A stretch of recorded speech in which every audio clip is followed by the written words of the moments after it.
You know that moment when your alarm goes off and your brain says, no? Not maybe, just no.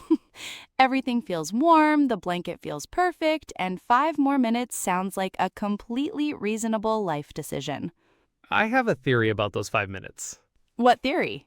They don't exist. You close your eyes, and suddenly it's 20 minutes later, and now everything is a problem. That is so accurate. And welcome back, or good morning, depending on when you're listening, to the English Adventure Podcast. I'm Jack. And I'm Lily, and today we're talking about something very universal, very human, and honestly a little chaotic for some of us. Daily routines.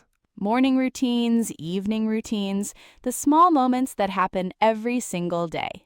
Real English, real situations, and some honest confessions about alarms. Mostly from Jack. Completely from Jack. Before we start, though, if you enjoy the podcast and want to keep practicing real English with us, a like and a subscription help us reach more learners around the world. And now, let's talk about mornings. My least favorite topic and also my most relatable topic. Okay, honestly, I really love mornings. I know, and I find that suspicious. No, really, my morning is the part of the day that feels most like mine. Before messages, before work, before the world gets loud. I wake up, open the curtains, put the kettle on, and just sit quietly for a few minutes with my tea. That sounds like a movie. It's really not. Some mornings the tea gets cold because I forget to drink it. Okay, that's more realistic. But even then, I still like that quiet moment. Just sitting. No phone yet, no rushing.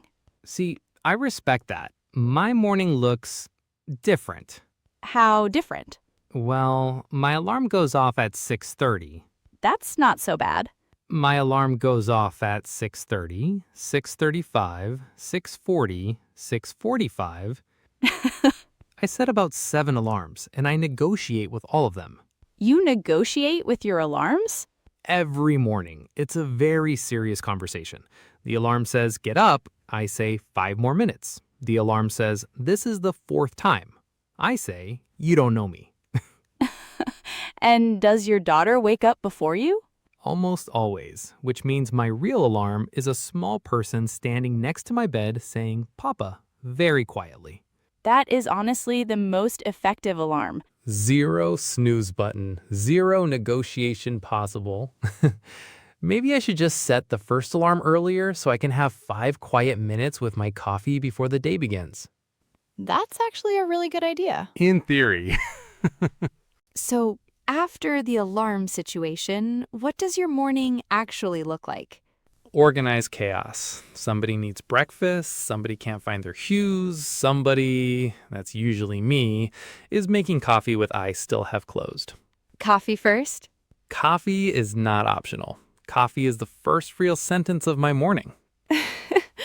I make tea first, but I also eat something small before anything else, just a little. Yogurt or fruit, something light. I admire that discipline. On a good morning, I eat toast. On a normal morning, I eat whatever's fastest. On a family morning, I eat while standing at the kitchen counter answering 3 questions at the same time. Multitasking breakfast. Every day. But I think morning routines are really personal. Some people need an hour. Some people need 15 minutes. Some people are ready in 5 minutes and somehow look completely fine.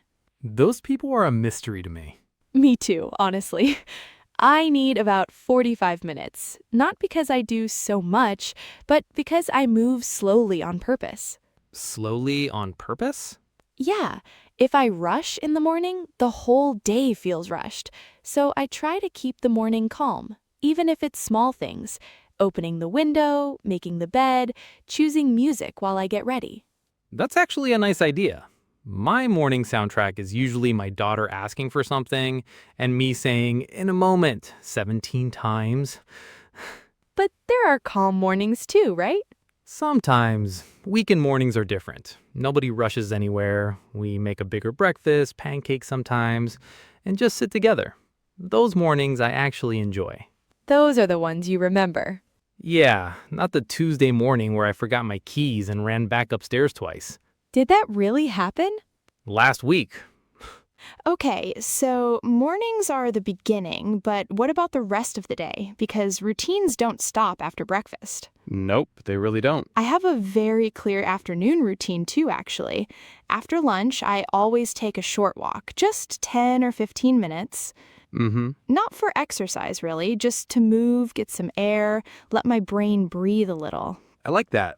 I usually have coffee again around 2 o'clock. Second coffee? Second coffee. It's not a want, it's a need. I understand more than I should admit.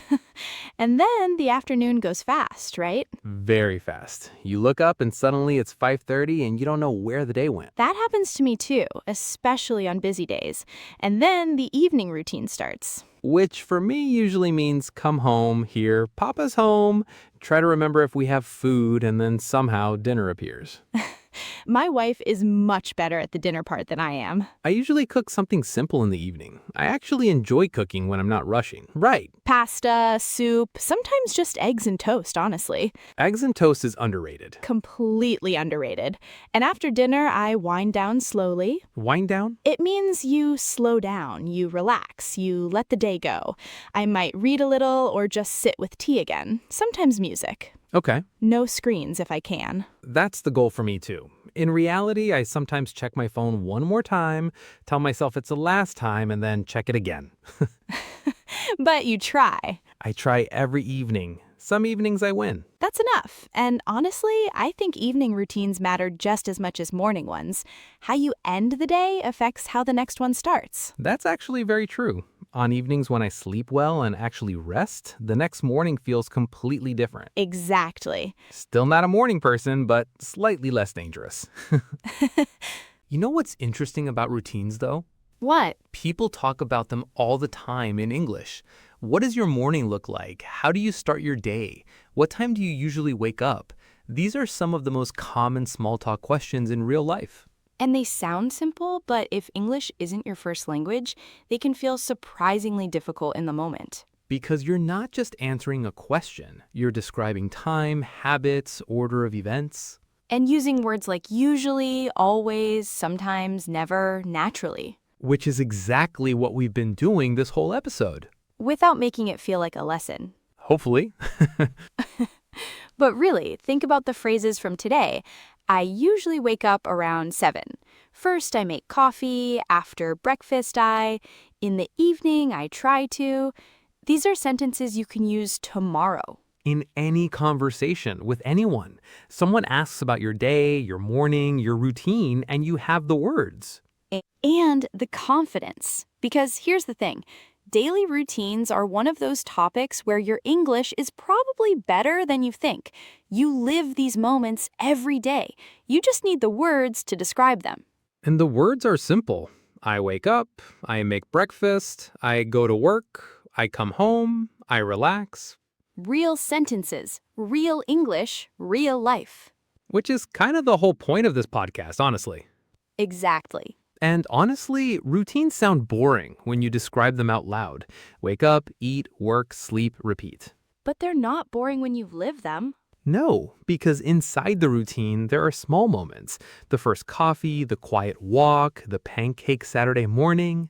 Those small moments are the ones that actually make up a day. And a life, probably. Yeah, and if today's episode helped you practice your English, feel a little more confident talking about your day, or just made your morning feel a little more relatable, we'd really appreciate a like and a subscription. It helps us continue the podcast and reach more English learners around the world. And if there were any words or phrases that felt new or difficult today, write them in the comments. We'll explain some of them together down there. And it also helps other learners who might have the same question. Good idea all around. Next time, we're talking about the other side of the day. Evening routines, quiet moments, how the day finally slows down. And maybe this time I actually managed to put my phone away before midnight. We'll see. Thanks for spending part of your routine with us today. Take care, set one fewer alarm tomorrow. And we'll see you in the next episode.